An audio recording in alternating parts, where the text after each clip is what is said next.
আজকে একটু একটু বাংলাদেশের ফিল আসতেছে, কারণ যখন বাংলাদেশে থাকতাম প্রায় আমাদের চিটাঙে বিশেষ করে প্রায় ম্যাক্সিমাম মানুষদের বাসায় এই টাইমে 10টা-11টার দিকে একটা নাস্তা করে বাইরের ডালপুরি, সিঙ্গারা, সমোসা বা গরম গরম পেঁয়াজু, বেগুনি এগুলো খাওয়া হয়।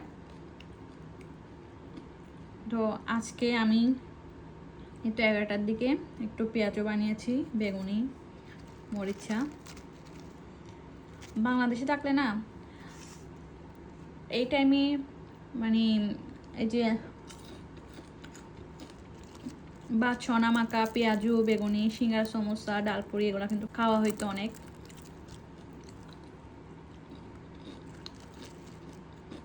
তারপর সাথে আছে গরম গরম চা।